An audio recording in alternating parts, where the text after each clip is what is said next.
गया ना? हाँ सर।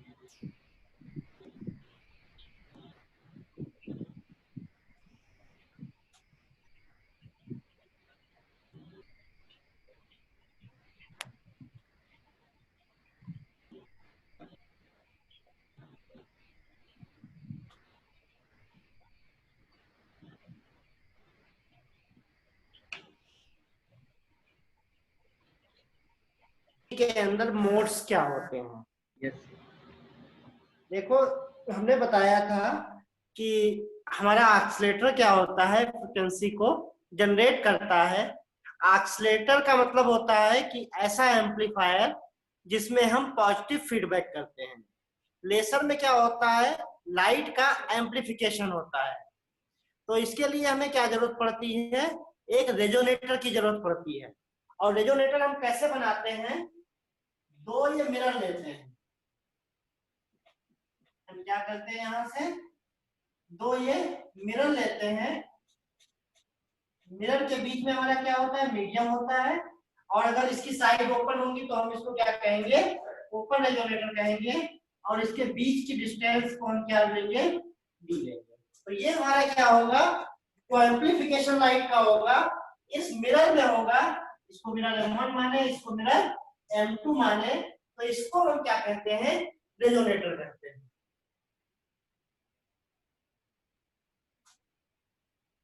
अगर साइड ओपन होंगी तो इसको हम क्या कहेंगे, ओपन रेजोनेटर कहेंगे।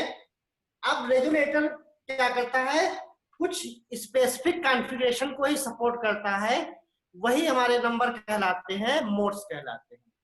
तो जो हमारे स्पेसिफिक कॉन्फ़िगरेशन होंगे, जिनको रेजोनेटर सपोर्ट करेगा, वो हमारे क्या कहलाएंगे, मोड्स कहलाएंगे। एक हमने उसमें क्वेश्चन भी दिया था कि डिफाइन मोड्स। तो मोड्स में डेफिनेशन क्या हो जाएगी, the number of specific configuration and specific frequency which are supported by oscillator in open resonator। ठीक, तो उनको हम क्या कहेंगे, मोड्स कहेंगे। अब यहाँ पे एक हमने डेरिवेशन कराया था, वाइब्रेशनल मोड्स ऑफ कैविटी। तो हम कोई मान लेते हैं, यहाँ पे बहुत सिंपल सा डेरिवेशन है, बहुत सरल है। इसमें देखो हम मानेंगे कि हमें क्या निकालना है, वाइब्रेशनल मोड्स निकालने हैं। और कैविटी कैसी है हमारी, rectangular cavity.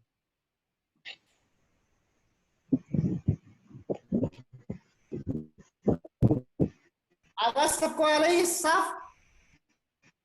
Yes sir. Yes sir, आ रही यस है। सर। और बोर्ड भी विजिबल है? हाँ, वीडियो भी क्लियर दिखाई दे रहे सर, यस सब सर। अच्छे से दिखाई दे रहे। अच्छा, अब यहां से देखो, तो हम मानते हैं कोई हमारी रेक्टेंगुलर कैविटी है। हम इसको 3D में बात करेंगे।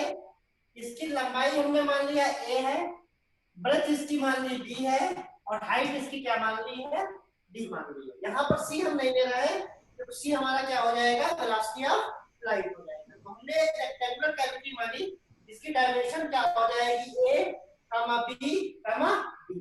अब यहाँ से देखो, जो मैक्सवेल की इक्वेशन होती है, जब कोई वेव प्रोपगेट होती है तो उसकी इक्वेशन हमारी क्या होती है, ये हम जानते हैं, del 2E equal to 1/c², del 2E।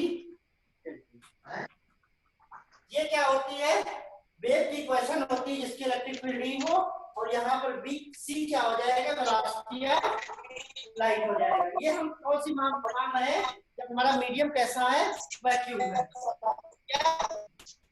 इसके साथ में हमारी जो कंडीशन हो जाएगी, टेंजेंशियल कंपोनेंट जो होगा इलेक्ट्रिक फील्ड का, tangential component of electric field must vanish on the walls. क्या होना चाहिए, जो इसकी दीवारें होंगी कैविटी की, उस पर जो टेंजेंशियल कंपोनेंट होगा वो उसको क्या होना चाहिए, 0 होना चाहिए। अगर हम माने n कोई हमारा यूनिट वेक्टर है, तो क्या लिख सकते हैं, E cross n cross equal to 0। अब इस इक्वेशन का अगर हम सॉल्यूशन लिखें, तो सॉल्यूशन हम कैसे लिख सकते हैं, देखो यहाँ से इसका सॉल्यूशन हम जो लिखेंगे, ई इक्वल टू क्या होता है, ई नॉट एक्सपोनेंशियल आई के डॉट आर माइनस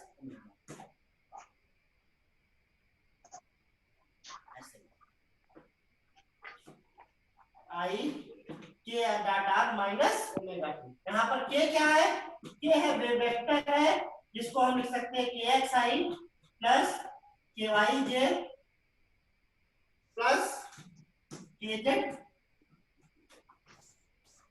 ये हमारे यूनिट वेक्टर है। और आर की वैल्यू जो होगी, आर हमारे पोजीशन वेक्टर होगा, तो आर इक्वल टू लिखेंगे एक्स आई प्लस वाई जे प्लस, यहां से हम के डॉट आर निकालेंगे, तो के डॉट आर हमारा क्या हो जाएगा, एक्स का एक्स से कंपोनेंट के एक्स एक्स प्लस के वाई वाई प्लस के जेड। तो हमारा ये सॉल्यूशन जो होगा ये किस फॉर्म में हो जाएगा, यहाँ से आई के एक्स प्लस के वाई वाई प्लस के जेड माइनस ओमेगा टी।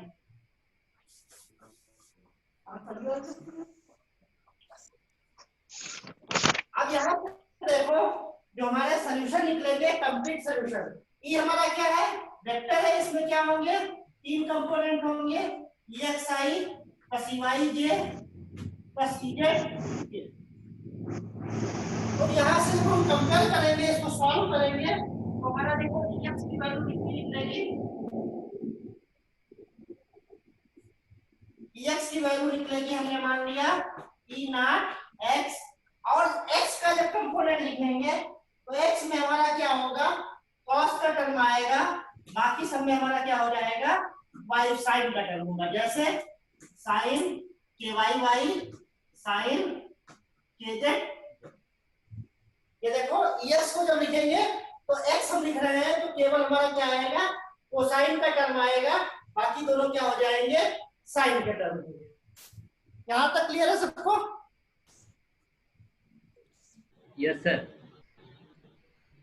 ये देखो हमने वेव इक्वेशन मानी और उसका सॉल्यूशन लिखा, और के वेव वेक्टर को मानते हुए हमने कंप्लीट सॉल्यूशन लिखा।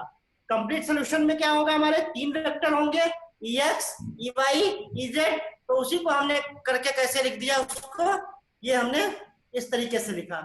अब जब हम y कंपोनेंट लिखेंगे तो y में हमारा क्या आ जाएगा, cos के वाई आ जाएगा, और जब z का कंपोनेंट लिखेंगे तो उसमें क्या आ जाएगा, cos के आ जाएगा। तो देखो यहाँ से y कंपोनेंट लिखेंगे तो y इक्वल टू क्या हो जाएगा, e 0y, और यहाँ से क्या हो जाएगा, sin kx cos के वाई वाई इंटू साइन के जेड, और जब इजेड कंपोनेंट लिखेंगे तो इजेड क्या हो जाएगा, ई 0z साइन के एक्स साइन के वाई और कॉस के जेड, ये हमारे क्या हो जाएंगे, ये हमारे तीन कंपोनेंट हो जाएंगे, e x e y e z.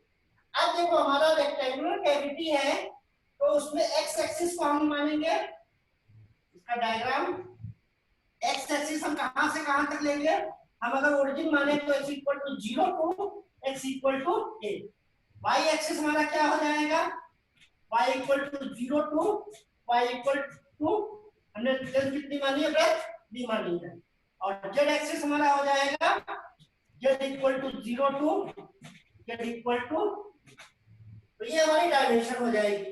तो हम जब x एक्सिस बनाएंगे तो यहां से देखो कैविटी बनाएंगे,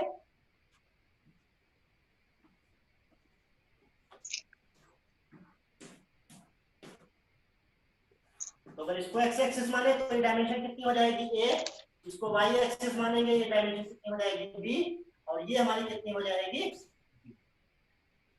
अब यहां से देखो जो हमारा कंपोनेंट है ex ey और ez, ये क्या है, जो साइड की वॉल है उन पे क्या हो जाएंगे, टेंजेंशियल हो जाएंगे, और टेंजेंशियल होने का मतलब क्या है, यहाँ पर कि अब हम देखेंगे यहां से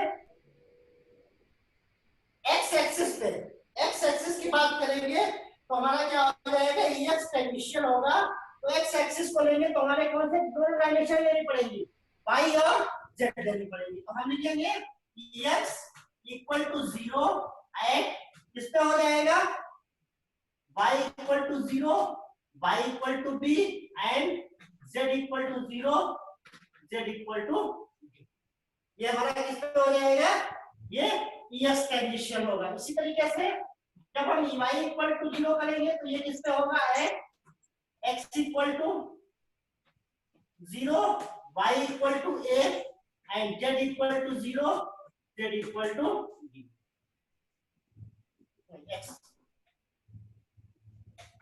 और तीसरा हमारा जो कंपोनेंट आएगा इजेड, तो उसको जब 0 करेंगे टेंजेंशियल तो इजेड इक्वल टू 0 कितना हो जाएगा, at x is equal to 0, x is equal to a, y equal to 0, y equal to, ये हमारी क्या हो जाएंगी, ये हमारी कंडीशन हो जाएंगी।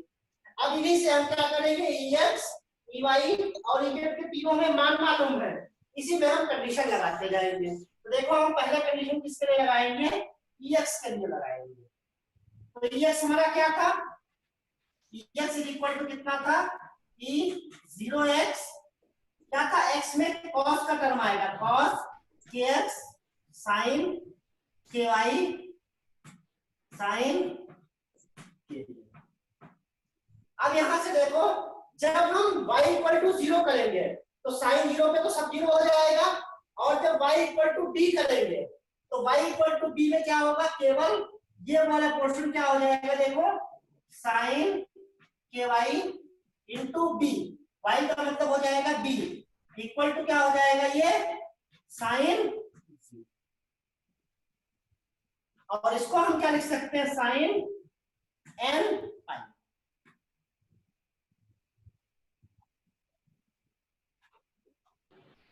यहां तक सबको समझ में आ रहा है? हाँ सर। सर यही पर समझ में नहीं आया सर। क्या यही बात समझ में नहीं आया सर, कैसे साइन की Y B is equal to sine 0 हो गया। ये टेंजेंशियल कंपोनेंट होगा ना, इलेक्ट्रिक फील्ड की डायरेक्शन में होगी तो केवल ऐसे वाला बचेगा, बाकी दोनों कंपोनेंट क्या हो जाएंगे, 0 हो जाएंगे। टेंजेंशियल का मतलब क्या है, केवल एक कंपोनेंट आएगा, y और z की वैल्यू क्या हो जाएगी, दोनों 0 हो जाएगी। देखो यहाँ पे मानेंगे कि टेंजेंशियल है, टेंजेंशियल का मतलब इस साइड में होगा, ये साइड किसके बाउंड आ रही है, x एक्सिस के बाउंड आ रही है, तो y कंट्रीब्यूशन क्या हो जाएगा, 0 हो जाएगा। और y हमारी क्या है, 0 से लेकर b तक है, और z क्या है, 0 से लेकर d तक है। Yes sir. टेंजेंशियल का मतलब होता है जब x एक्सिस पे हम बात करेंगे तो इसके पैरेलल में जो होगा इलेक्ट्रिक फील्ड, तो उसमें y का कंपोनेंट और z का कंपोनेंट क्या हो जाएगा, 0 हो जाएगा। तो y के लिए हमारा क्या डायमेंशन है, 0 से लेकर b तक है, और z के लिए 0 से लेकर स्मॉल d तक है। तो ये दोनों कंडीशन हम लगा देंगे। Yes sir. क्लियर है नहीं है? हाँ सर क्लियर। अब देखो एक कंडीशन ने ये लगा दी, अब यहाँ से साइन के वाई बी इक्वल टू क्या हो गया, साइन एन पाई, और एन क्या है, यहाँ पर कोई इंटीजर है, तो यहाँ से हम लिख सकते हैं के वाई बी इक्वल टू क्या हो जाएगा, एन पाई, या हम के वाई की वैल्यू क्या लिख देंगे, एन पाई अपान।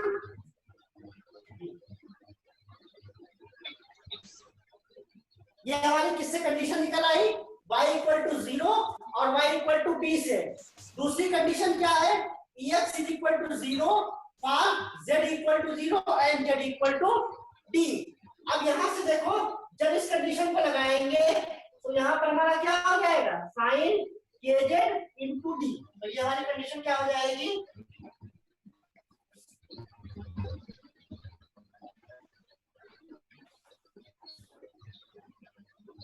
यहां से जब ये कंडीशन लगाएंगे तो हमारा ex की वैल्यू क्या हो जाएगी, 0, और ex हमारा कितना था, sine kz into d equal to क्या हो जाएगा, ये फिर से sign 0।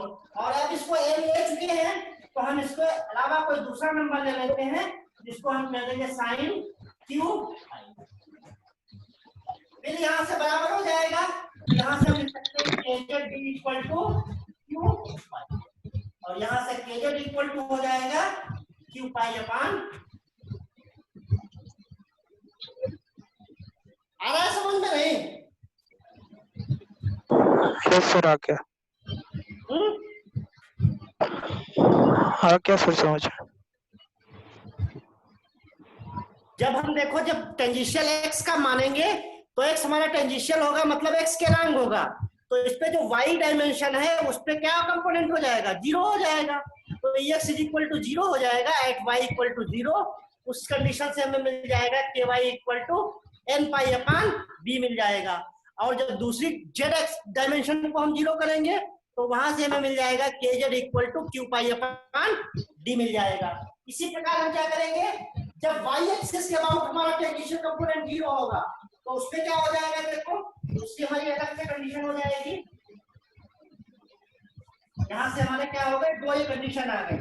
x is equal to 0 और z y इक्वल टू हमारा निकल आया n पाई अपान b और दूसरा निकल आया kz equal to q pi अपान।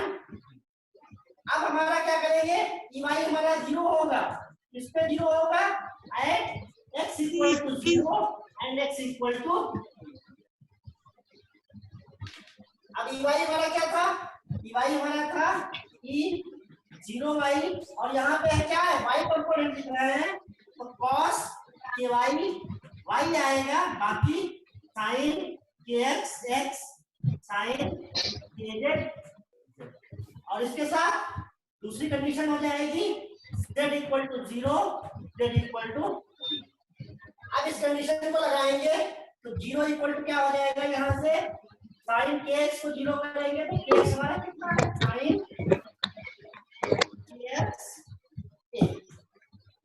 और यहाँ से देखो इसको फिर 0 कर देंगे तो sin, ये l ले लिया है q ले लिया है तो sin हम मान लेते हैं m pi equal to sin kx, और यहाँ से हमारा kx इक्वल टू हो जाएगा m पाई अपान।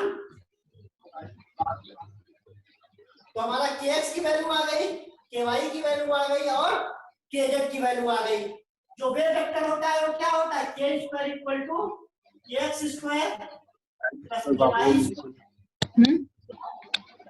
kz स्क्वायर होना है।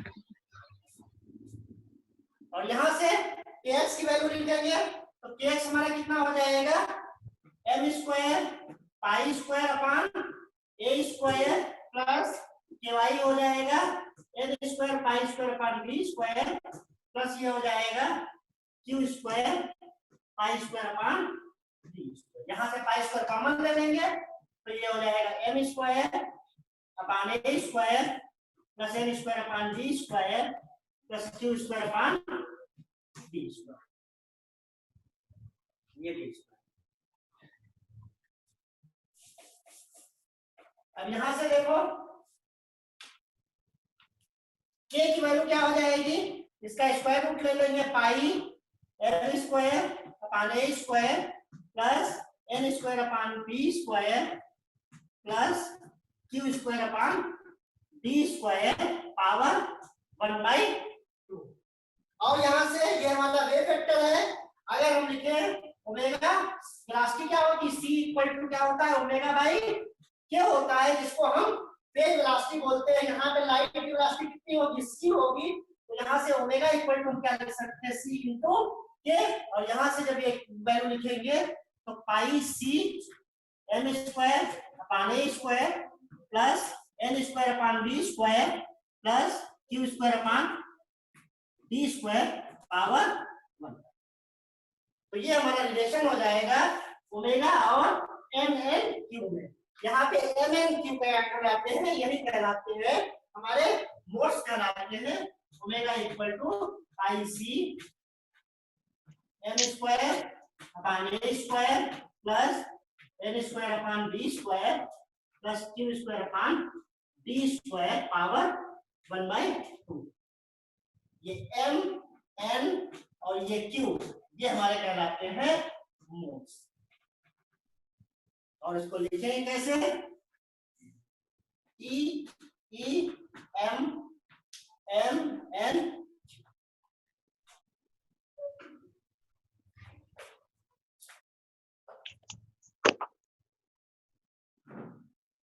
अब इसमें से देखो, ये हमारे एमएन जो इंडिसेज हैं, एमएन को हम कहते हैं ट्रांसवर्स इंडिसेज, ट्रांसवर्स मोड कहते हैं, ट्रांसवर्स इंडिसेज।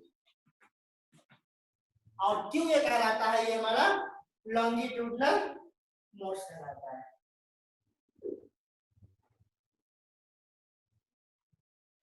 अब बताओ समझ में आया? Yes sir. जी सर। ये देखो, ये हमारा जो ओमेगा और ये जो रिलेशन कहलाता है, यही कहलाता है, मोड्स को रिप्रेजेंट करता है। और इसमें एम एन क्यू ये कहलाते हैं मोड्स ऑफ कैविटी।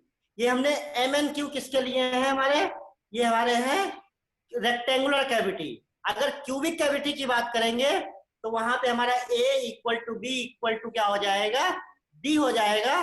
क्यों, क्यूब की लेंथ क्या होती है, बराबर होती है। लेंथ, ब्रेथ और हाइट तीनों क्या हो जाएंगी, बराबर हो जाएंगी। तो क्यूबिक जब कैविटी की बात करेंगे तो a equal to b equal to d, तो यहां से ओमेगा इक्वल टू हो जाएगा पाई सी अपान ए, और ये हो जाएगा M square plus N square plus Q square power.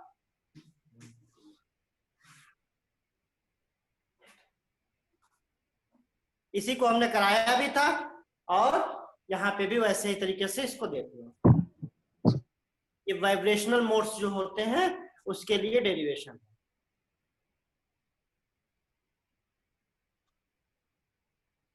जो हम फिर से बता रहे हैं, जहां पे हमने टेंजेंशियल कंपोनेंट को जीरो किया था, तो देखो जब EX को जीरो करेंगे तो EX हमारा क्या है, एक्स एक्सिस के अबाउट इलेक्ट्रिक फील्ड कंपोनेंट है।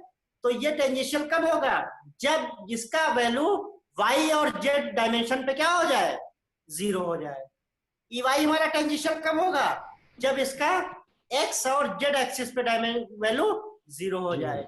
और EZ के लिए हम क्या मानेंगे, XY प्लेन में जो है इसकी वैल्यू क्या हो जाए, जीरो। अब बताओ इसमें कोई कंफ्यूजन हो, कुछ प्रॉब्लम हो? No sir. नहीं सर, नहीं सर। No sir. ये सिंपल सा है, इसको कर डालना, फिर कल हम बताएंगे optical fibre. Yes sir. Yes कोई सर। प्रॉब्लम हो तो बताओ।